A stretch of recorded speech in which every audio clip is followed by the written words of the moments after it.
A very warm welcome to FILMFEST München 2021. This year is a little different, and our Q&As will also be a little different because we are meeting our filmmakers digitally.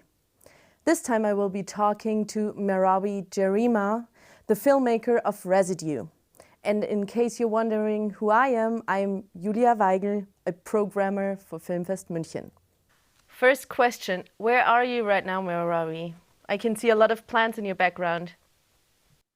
Yeah, I'm in the midst of my fiance's garden. You know, she's a green thumb. You know, she works with plants, and that also means that I'm in Chicago, which is where she's from. So I've been out here since lockdown started with COVID and all that, just because DC was just a whole situation with my parents, you know, and all that kind of thing, and not trying to endanger them. But yeah, I've been out here so far, and it's been nice.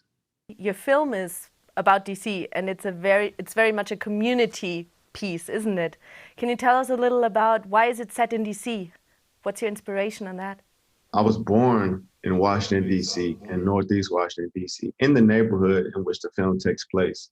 And so the house where the protagonist is staying at, that's the house where I grew up at. You know, ultimately, that was the primary goal of the film, was to serve as a vehicle for documenting, you know, my community before it was too late, specifically in Washington, D.C., which threatened to wipe out all existence, you know, all evidence of our existence.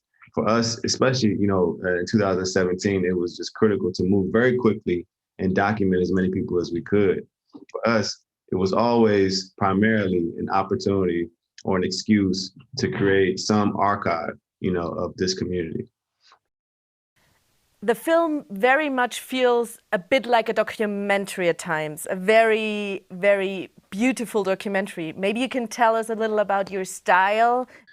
The documentary style, you know, it really comes out of the fact that we were filming in a city that was changing so rapidly. And so we had to develop different techniques to really just capture evidence of what it was that, you know, that was happening, because, you know, the subject matter, you know, displacement of Black people from these cities is such a insidiously slow moving, but not really. It's actually quite fast, but, you know, hard to capture, you know, almost immaterial in a day-to-day kind of sense, that we had to document all evidence of it at anytime we came across it. And so that meant that we were using many different styles of cameras.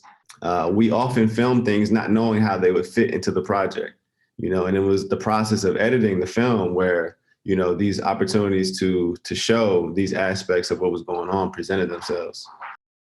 You can really feel that there's a very realistic feel to a lot of the scenes. And I heard that one of your family members also played a part in the movie, and that was a very spontaneous decision as well.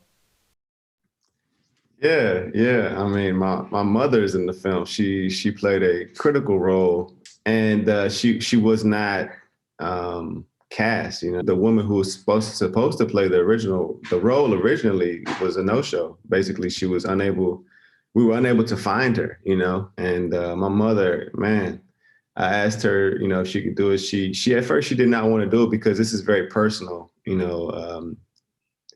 It's very, very personal. In many ways, this story is tapping into her own experience as well as one of the parents in this neighborhood who was scrambling to basically save these kids, you know.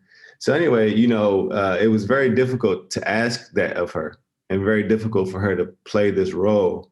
But you know, you'll see, you know, she played it, you know, very truthfully because it was very, very close to home. But it ended up being, you know, it worked out, but it ended up being one of the most painful moments of the shoot.